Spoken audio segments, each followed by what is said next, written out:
My name is Denise Eckert, and today I'm going to go through what is living in overwhelm costing you. So, now living in overwhelm can affect you emotionally, physically, and can change your behaviors as well.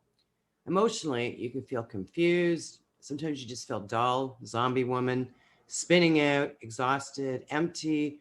You're on your last straw or on your last nerve, or you're bloody tired because you can't get to sleep because you can't stop thinking of your to do list.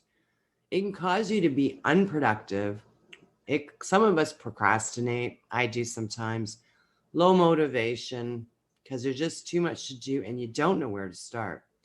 And what you're doing is you're living in fight mode. Your stress is high, your cortisol is high, and we're basically spinning. So, what does living in overwhelm cost us? Well, I find the biggest thing it costs us is our relationships because we become short fused, irritable, unapproachable.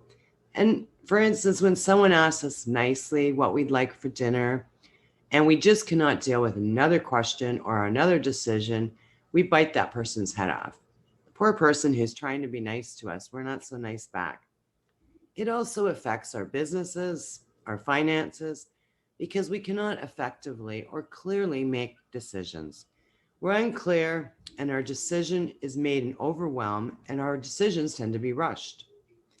Our brain is working at lightning speed and making decisions on fear. So at the end of the day or the end of the week, we realize that we really didn't accomplish what we needed because we had too much to do. So we sometimes go into a feeling of being defeated, broken, inefficient, and it's just not a nice feeling. So how do we battle overwhelm? Well, with my clients, I go into clarity. So becoming clear of what's important to you, what brings you happiness, and what does balance look like to you. And you can just do this by writing it down. I love doing a little bit of a meditation or sitting in silence first. Now, when you do this, get away from that phone, get away from the computer, go somewhere else and do this. And prioritize what you need to really focus on, whether it's in your personal life or your business life. Take that time away and just write down what's important to you. Now, a lot of us in business have a blended life, and I love doing that because I love switching things around in my life and making my own business hours. But when we're living in overwhelm, we keep adding to our list and adding to our list. But once we gain this clarity and we know and we are aware of what's important to us, we can prioritize our lives, our work, our business, and we feel more in control. And you know what? It feels good. It's like a weight lifted off our shoulders, and it gives us that bounce back in our step. So once you have that clarity, the next step is to say no to things that don't align with us. I love the word no. So saying no, sometimes we don't like to say no because we feel obligated. We have we feel might feel guilt, we might feel fear of saying no. We don't want to get that person mad. You can say, well, that person depends on me, or that person has done things for me. Now I feel obligated to do things for them. But once you're clear, saying no to things that don't align with you will give you back your time and energy to do the things that are important to you.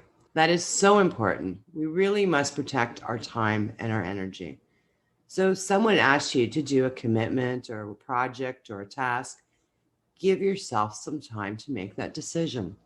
Just tell them, let me think about it. I'll get back to you. I used to have this roommate. I'd come home and she'd be sitting in the dark. And I'd be going, what are you doing? And she taught me an amazing practice. When she was asked to do another project at work, she would sit in the dark and just silence. And she would say to me, she goes, what I'm doing is seeing how this fits in my life, whether it aligns with what I want, and if I can visualize myself doing it. And from there, I'll make that decision. And that's an amazing practice that she taught me. So this doing something like this prevents us from making decisions based on fear or lack of time to decide. And if we're not in the right frame of mind to make that decision, we're giving ourselves that time. Remember, overwhelm a lot of times can lead us to confusion or unfocused, And it isn't the greatest time to make a decision, especially when you're giving away your time and energy. Now, when we're in overwhelm, one of the things we need to do is calm our thoughts down because we are living in that fight and stress is high. And things like meditation, sitting in silence, journaling, or I love tapping. And by the way, I'm going to do a tapping session for overwhelm next week. A thing I hear from my clients a lot, which really gets to me, is I don't have the time. Well, as a coach, I love to dig into why do we put ourselves last? Why don't we give ourselves the time to create more balance and happiness in our lives? I know I grew up in a European household, which was not so great. Women were taught to serve, and we were taught to serve everyone first, and we came last. Well, you know what? Doesn't work for me anymore. Now, if we take care of ourselves first, we become a happier, more balanced human being, and we become better partners, mothers, wives, business partners, business owners, employees, and the list goes on. Now, if we don't take the time and we continue down this overwhelm road and we keep adding to our plate, we're heading for burnout.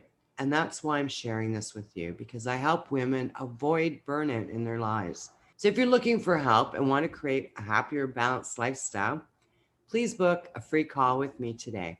What I offer here is a free coaching session, and what it does is helps move your needle forward into happiness and balance.